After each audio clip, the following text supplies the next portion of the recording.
let's bring to mind the people who are out at our wonderful rural land, SCOL, engaging in Chenrezig retreat. And a few of us here were just out there for a week last week, engaging in calm abiding and insight retreat, all with Lama Eric. So we're so happy that he is helping in that way and really enriching our practice, which you will all hear about more and more as we go along. So whatever we do, really, whatever we do, it's quite good to be clear about our motivation. Why am I doing what I'm doing? And to broaden it, to make it wide and deep. To look at the situation of being one human among billions and further among countless other beings, animals, probably beings we don't see with our limited vision, we don't hear with our limited hearing.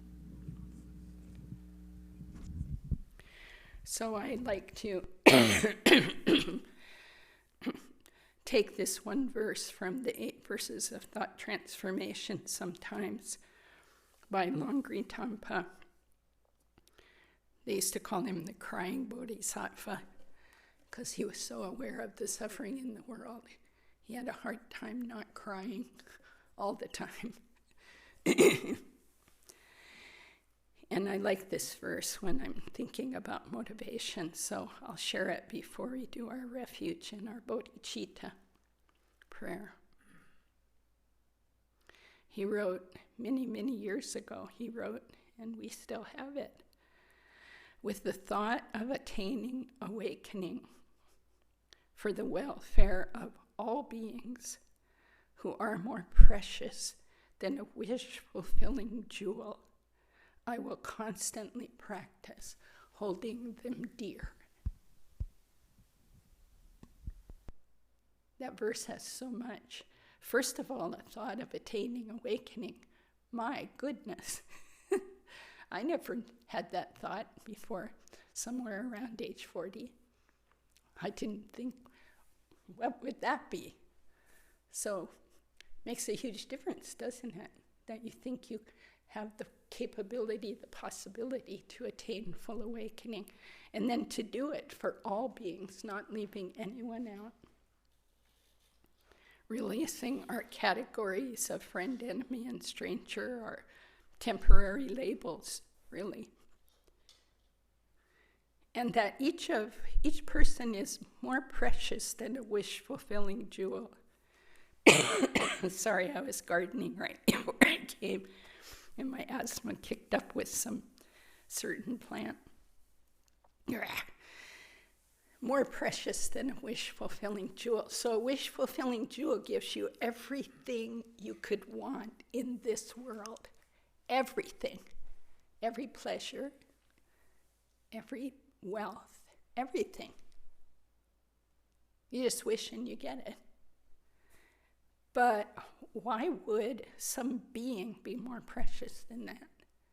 And the reason is that we can't awaken, we can't become Buddhas without friends, enemies, and strangers. Impossible. Other beings are the ground on which we grow our awakening.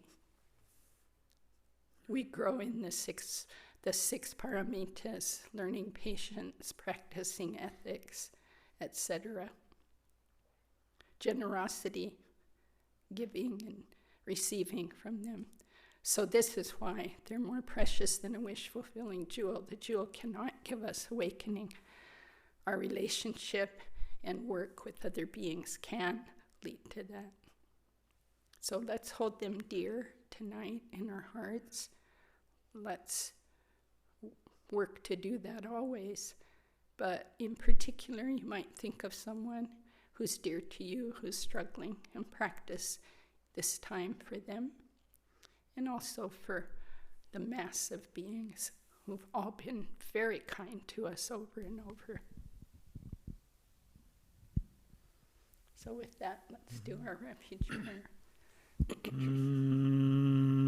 Until the summit of enlightenment is reached, I and all beings go for refuge to the sources of true refuge. I will now practice the absorption of calm abiding in order to release all beings from their particular suffering and establish them in lasting peace and happiness. Until the summit of enlightenment is reached, I and all beings go for refuge to the sources of true refuge. I will now practice the absorption of calm abiding in order to release all beings from their particular suffering and establish them in lasting peace and happiness. Until the summit of enlightenment is reached, I and all beings go for refuge to the sources of true refuge.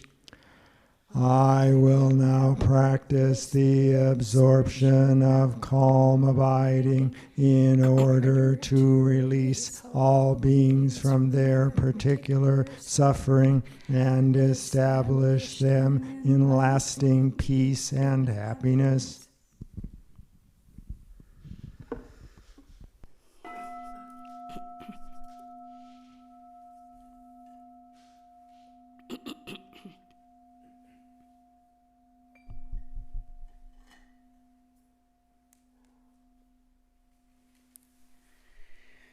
So I thought tonight with our calm abiding, I would share some of the methods that Lama Eric shared with us in the retreat.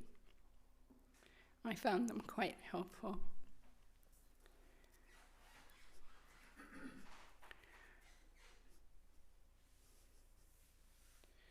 So as usual, relax the body. I say that, but often when I check in after 10 minutes, my shoulders are going up just slightly, forehead's wrinkling. So always check in once every so often, make sure you're really relaxed with the body. But it's like a firm foundation. It's not like being in a hammock relaxed. It's a firm foundation. It's got intention. I intend to sit. I intend to be clear, bright, aware with the mind. So Eric had a great phrase. He called it meditation coma. Avoid meditation coma. That is, after 5 minutes of following the breath, we're like, wow, this is really nice, dreamy. That's not the point. So we all fall into that. It's okay, but important to catch it. So I'm going to share with you what he kept returning to over and over again, called the 6 points of Talopa. And we can use these for calm abiding as well as for other types of shine, although they're mostly set up for shamatha with no object. But they're quite helpful for your calm abiding. So the first thing is, be clear what your object is or is not. For beginners, most of us, the breath is quite good, a very present anchor. You can feel the sensation sometimes right at the nostrils. Feel the shift of the in and out breath. Or at your belly, if the nostrils are not a point for you where you can feel it.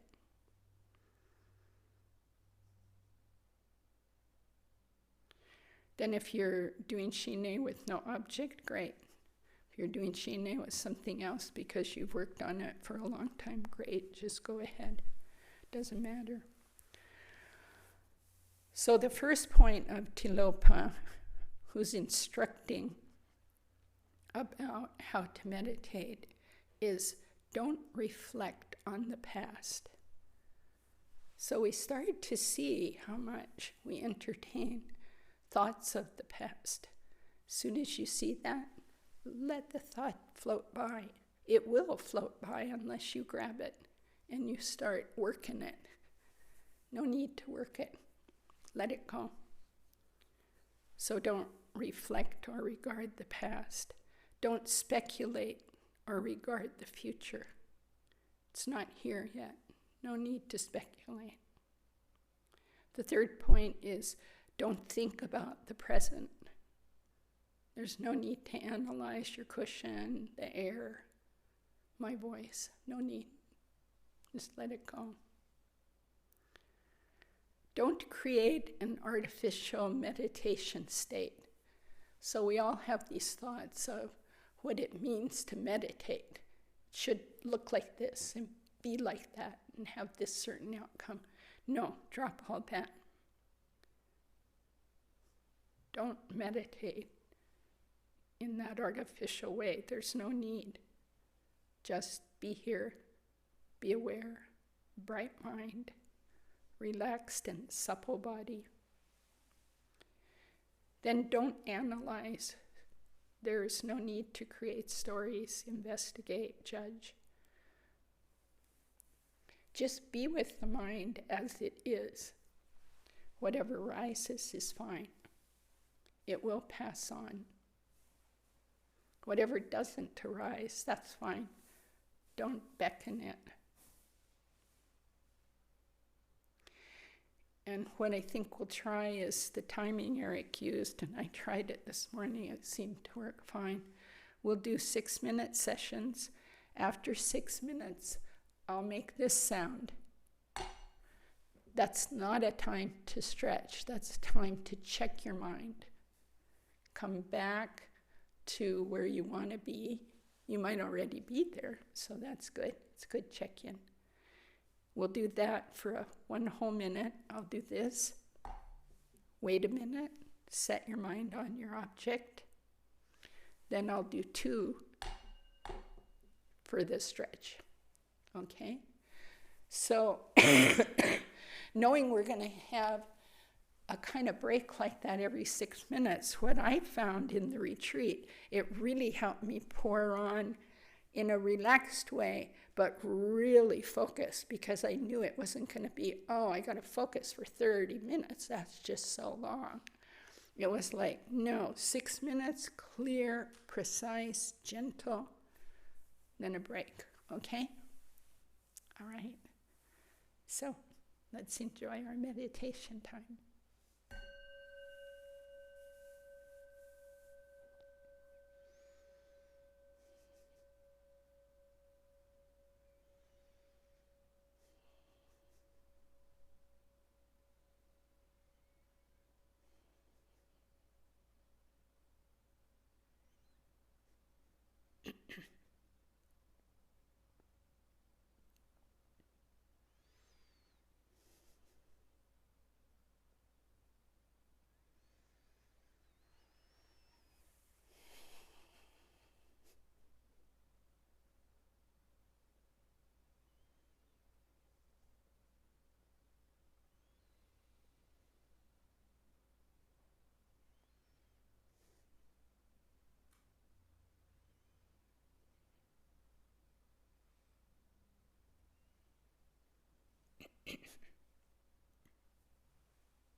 Check the mind. Place it on your object.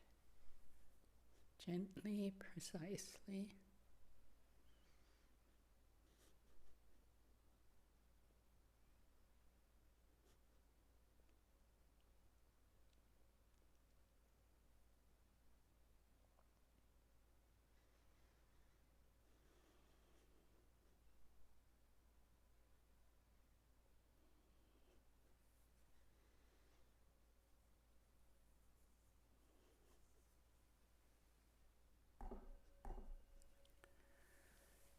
Stretch and reset if you need to. Relax. It refreshes the mind. It takes the tension out of trying.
Check in.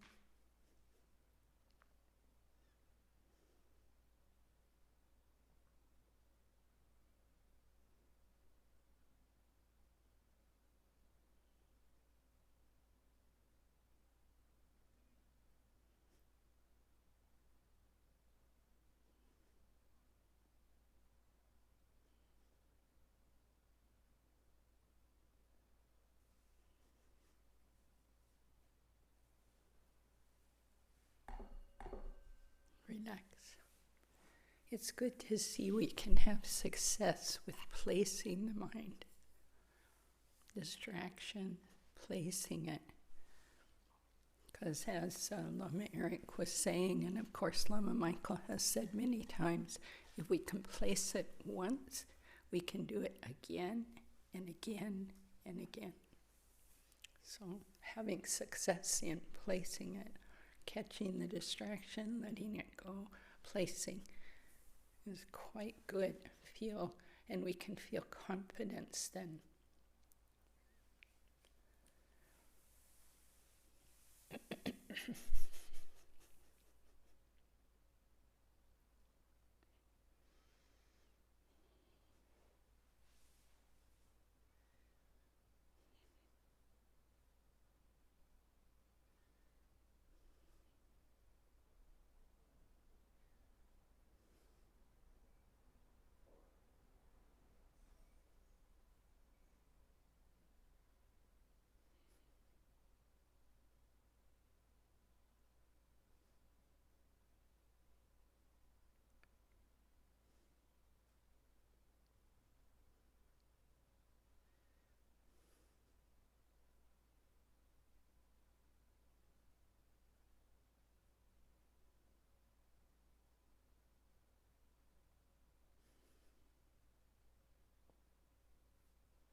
Where's your mind?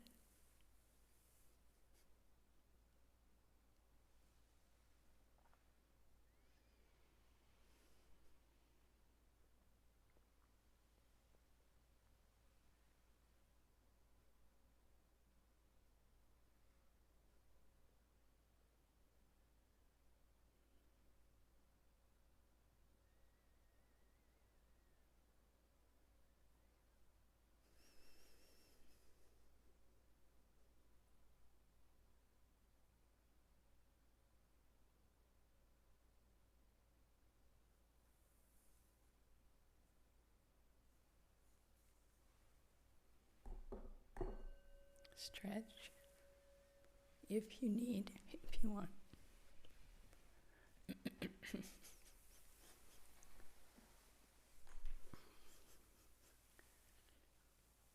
When sounds occur in the environment, you can simply think, is that inside my mind or outside my mind? And then drop it. Drop the question.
refresh, reset.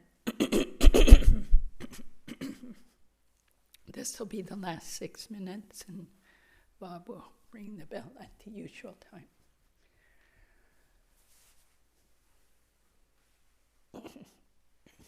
Bright, aware, awake, relaxed. Nothing to do. No past, no future, not even the present.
this virtue may I quickly realize Mahamudra and establish all beings without exception in this state.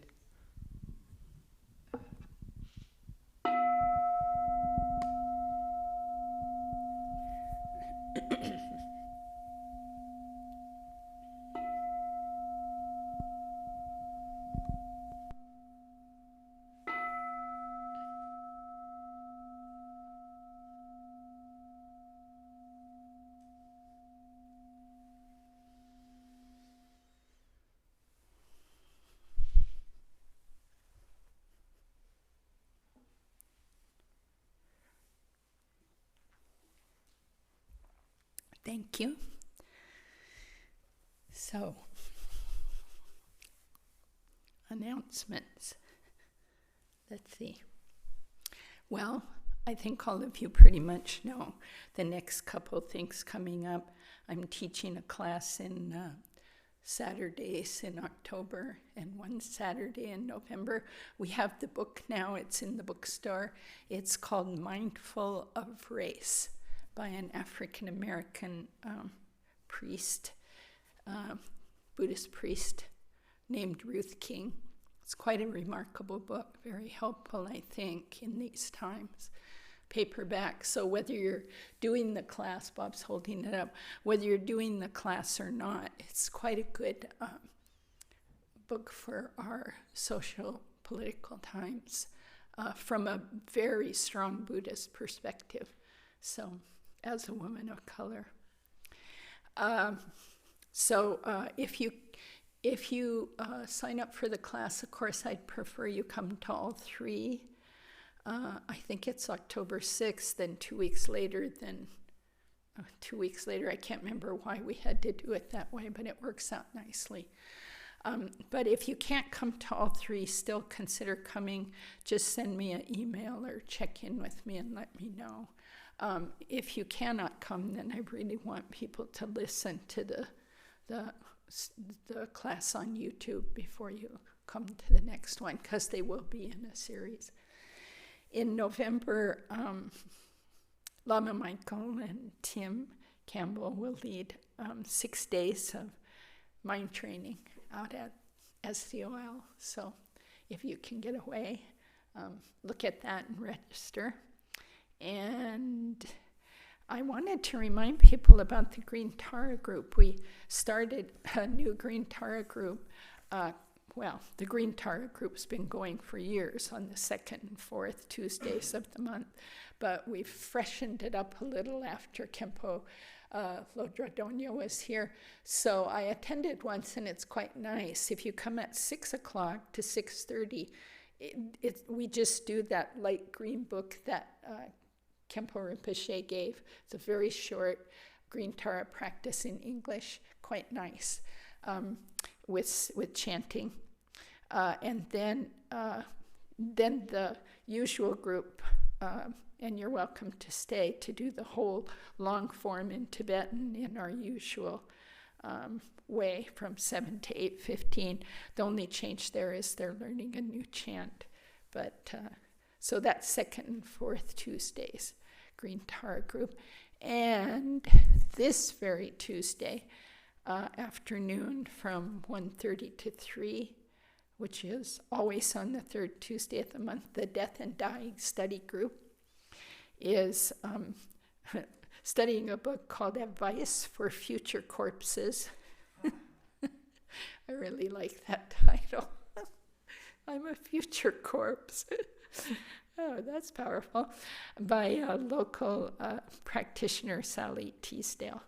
And this note says, look at the first 4 chapters, and I'm assuming that book was or was not not in the bookstore. Get it online. Or Powell's, right? Powell's or Kindle.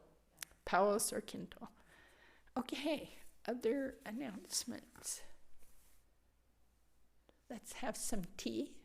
Maybe just about 10, 12 minutes, Bob, because we're a small group. Sure. Okay, please come back with your questions. I'd love to hear how that was to do the shorter sessions and stop and place the mind. I'd really like to hear back.